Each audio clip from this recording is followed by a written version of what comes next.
आप ये बताइए कि आपने ये कहा है कि जनरल बाजवा साहब की बरकत से सारे काम ठीक हो गए, तो ये बरकत जो है वो किस हद तक उसने काम किया इसमें? क्या आप इसके कायल नहीं है कि बरकत है इनकी? नहीं, मैं तो कायल हूँ। मैं कहता हूँ थोड़ी सी वजाहत हो जाए। देखिए, इस पे तो कोई शक नहीं है कि पाक फ़ौज हमेशा पाकिस्तान के लिए बहुत अच्छा सोचती है और सोचती रहेगी। इसीलिए हम पाक फ़ौज के लिए लाखों करोड़ों दुआएं करते हैं और करना भी चाहिए हमारा। बिल्कुल। देखिए, असल में बात यह है कि ये तशवीश तो पूरे पाकिस्तान को थी और रियासत की जो है मतलब सबसे बड़ी जिम्मेदारी है कि लोगों को अमन अमान जो है वो फराहम करें और कानून की बालादस्ती का लिहाज रखते हुए जो वादे और अहद हों उसको पूरा किया जाए, किसी पर नाहक ज़्यादती न की जाए।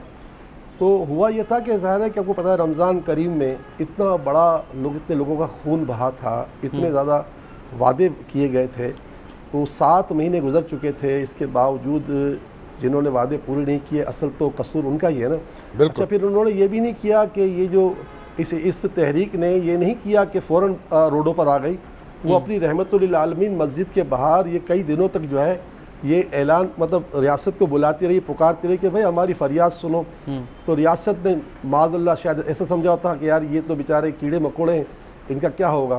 तो ऐसा नहीं है। देखें, ये आशिक रसूल हैं और अभी एक आलिम साहब कह रहे थे कि भाई अगर आप इन पर गोली बरसाओगे तो 10 पर बरसाओगे तो 10 मर जाएंगे, 20 खड़े हो जाएंगे, 20 पर फिर 40 खड़े हो जाएंगे, क्योंकि ये तो असल में शहादत की मौत है, अजीमत है ना।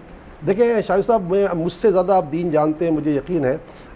इमाम अहमद बिन हम्बल रज़ी अल्लाह ताला अन्हु फरमाते हैं, जो 4 हमारे बड़े इमाम हैं, कहते हैं कि अगर रसूलुल्लाह सल्लल्लाहु अलैहि वसल्लम की कोई गुस्ताखी करे और उम्मत इस पर खामोश हो जाए तो गोया उम्मत को उस पर मर जाना चाहिए। तो अजीमत इसी पर है कि आदमी इस पर दिल जलाए ना। अब ठीक है, नहीं फारूकी साहब, ये तो इसमें दो राय हो नहीं सकती, लेकिन आप माशाअल्लाह जब मुतहर्रक हुए इसमें तो आर्मी चीफ से जब मिले आप, तो मुफ्ती मुनीबुर रहमान साहब भी साथ थे आपके, क्या डैडी साहब भी साथ थे, तो फिर ये इनिशिएटिव आपने लिया या उनकी तरफ से लिया गया? शामिर साहब, अगर ईमेल लेता तो मेरी क्या औकात थी, मैं क्या चीज़ हूँ। मैं तो सैलानी वेलफेयर का एक अदना सा खादिम हूँ, ना मेरा सियासत से कोई ताल्लुक़ है ना आइंदा कभी रहेगा। हमारे तो आइन में लिखा हुआ है कि हमारा सियासत से कोई ताल्लुक़ ना हो भी नहीं सकता आइंदा भी। तो कहने का मकसद ये ज़रा कि उन्होंने लिया सर, उन्होंने लिया, उन्होंने रियासत से बात की, उन्होंने रियासत और ये अलग तो नहीं है ना सर, 2 रियासत के सुतून है ना सर। हुकूमत जो है सुतून है, हुकूमत सुतून है और अदलिया सुतून है, ये तीनों सुतून इदारे रियासत के, इन्होंने मिलकर ही सब किया होगा ना सर। हमारा तो इसमें कोई हमारा क्या हो सकता है। हम जी फारूकी साहब, ये अब जो बातें तय हुई हैं उनकी तफसील तो सामने नहीं आई, लेकिन आपके ख्याल में अब हालात बेहतर होते चले जाएंगे, उस पर अमल शुरू हो चुका है मुआहदे पर क्या? जी हाँ, बिल्कुल हो चुका है। कल इतवार का दिन था, 3:30 बजे प्रेस कॉन्फ्रेंस हुई है। इसमें पाकिस्तान के 3 अहम तरीन वज़ीर मौजूद थे, एक तो स्पीकर मौजूद थे। उन्होंने रात को जो अली अहमद साहब को ये काम क्या इस कमेटी का बड़ा बनाया है, उन्होंने रातों रात ही वज़ीर कानून को लाहौर से बुला लिया, क्योंकि मामला लाहौर का पंजाब का है, और साथ साथ वज़ीर सेक्रेटरी कानून को और होम सेक्रेटरी सबको बुला लिया। और इस तरह इनकी जो तहरीक के जो 2 गुलाम गोश्त बगदादी साहब और एक और साहब थे, उनको बुला लिया। और रात को हमें फ़ोन आया तकरीबन 12 बजे से कुछ देर पहले, तब तक वो मीटिंग करते रहे, तो पता चला ना कि इन्होंने ये काम कर दिया। और फिर क्या हुआ, माशाल्लाह आज वो जगह भी हट गई, अब वो रोड भी खुल गई, माशाल्लाह आज की दिन में सब कुछ हो गया। अब ये साइड में बैठ गए हैं, ये पहले से दूध के जले हुए हैं, इसलिए साइड में बैठ गए कि ठीक है भाई आप 50% काम पूरा करो, हम घर चले जाते हैं। भाई कौन सर्दी में सर, मैं तो कराची में तो गर्मी है भाई, मैं तो लाहौर पे अभी पहुँचा हूँ, लाहौर में आप सारी रात कैसे रोड पे कोई सोएगा। अब ज़रा देखें तो सही कि आखिर ये सिर्फ इश्क़ रसूल सुला रहा है, ये ख़त्म नबूवत की बहुत सिला रहा है, वरना क्या कौन सोएगा सारी रात के लिए। तो साद रिजवी साहब कब तक रहा हो जाएंगे? सर जिस तरह की बातें वज़ीर आज़म पाकिस्तान ने भी की हैं, उसमें मैं तो नहीं था, अभी साहिबजादा ज़ुबैर साहब बता रहे थे एक चैनल पर कि उन्होंने बड़ी यकीन दहानी करवाई है कि मैं इस काम को कर दूंगा, बस शर्त है कि ये लोग दोबारा ऐसा न करें। तो जनाब अल्लाह दोबारा ऐसा नहीं करेंगे, ये बात अब लिख लें तहरीक लब्बैक या रसूलुल्लाह अब दोबारा ऐसा काम नहीं करेगी, क्योंकि आप अगर किसी को रोटी दे दोगे तो वो फिर मतलब खाना थोड़ी मांगेगा। इनको आप इनके मसले हल कर दो, ख़त्म हो गए। इनके क्या मसले हैं?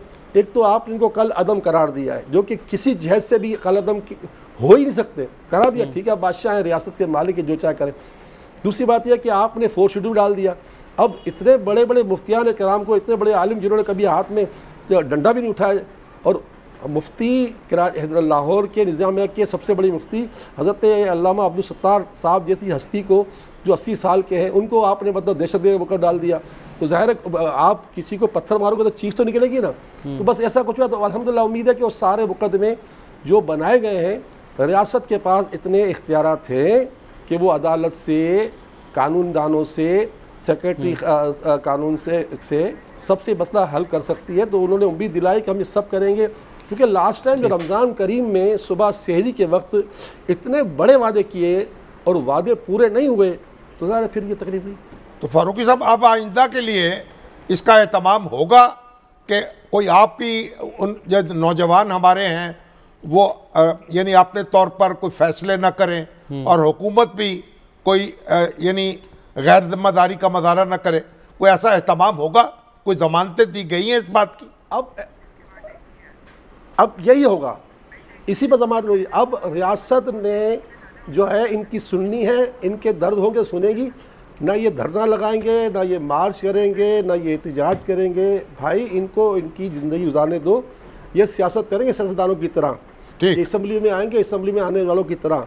अब कुछ भी नहीं होगा। अब ये जो इस मरतबा जो बड़े बड़े 12-12 घंटे तक जो मुज़ाकरा चले, और हमारी रियासत ने 3 बड़े बड़े नाम दे दिए, स्पीकर को बिठा दिया, शाह महमूद कुरैशी साहब कुछ को बिठा दिया, अली महमूद को बिठा दिया। अब क्या समझते हैं कि यार अब तो रियासत 100% चाहती है कि वो किसी इंतशार का शिकार न हो, अपने ऊपर ही कोई बोझ न ले। और कौन चाहेगा किसी का खून बहाना? क्या चाहेंगे? कोई क्या किसी का जी चाहता है किसी की जान ले? पुलिस वाले क्या हमारे भाई नहीं है क्या? क्या वो इंसान नहीं है? ये जो थे ये शहीद हुए, ये इंसान, इनके 40 अफराद शहीद हो चुके अब तक। अब आपकी जिम्मेदारी में इजाफा हो गया है, अब आपको भी चौकस रहना होगा और निगरानी करनी होगी। अच्छा, मैं एक बात करूँ मुजीब साहब, आप तो मेरे बड़े हैं, अकाबरीन में से आप, मेरी आपसे मुलाकातें बाकायदा, मैं नाम तो नहीं ले सकता कौन कौन हमारे साथ बैठा हुआ था, अच्छी बात नहीं है, लेकिन बहुत बड़ी मुक़्तदर शख्सियतों के सामने ये बात हुई है कि जनाब आला आइंदा अगर कोई परेशानी आएगी तो तुम मुफ्ती आज़म पाकिस्तान से कहोगे, ठीक, कि भाई इस मसले को हल कराओ। और मुफ्ती आज़म पाकिस्तान वो शख्सियत है कि जो अल्हम्दुलिल्लाह चीफ ऑफ आर्मी स्टाफ से बराह रास्त रब्ता कर सकते हैं। जब मुनीबुर रहमान मसला हल हो जाए तो क्यों होगा? ठीक, मुफ्ती ठीक है मौलाना साहब, बस आखिर में एक कमेंट मुझे कर दीजिएगा। आपने बताया कि आपको बुलाया गया मुलाकात के लिए, हुकूमत की संजीदगी का शामिल साहब अंदाज़ा लगाना चाह रहा हूँ कि उनकी जानिब से भी किसी ने रब्ता किया आपसे? मुलाकात के लिए बुलाया गया? सर संजीदगी तो सर हमारे उलमाए कराम की 20 अफराद की टीम को सदर पाकिस्तान ने बुलाया, वज़ीर आज़म बुलाया, अगरचे वो उन्होंने मुझे नहीं बुलाया, कोई बात, मुझे नहीं बुला तो क्या हुआ, लेकिन हमारे उलमाए अहले सुन्नत को, बरेलवी मकतब फ़िक्र के 20 से 22 उलमाए कराम को उन्होंने बुलाया, तो बात थी ना सर। ठीक है मौलाना साहब, बहुत शुक्रिया आपके वक्त के लिए, और बड़ा आपने मरकज़ी किरदार अदा किया है।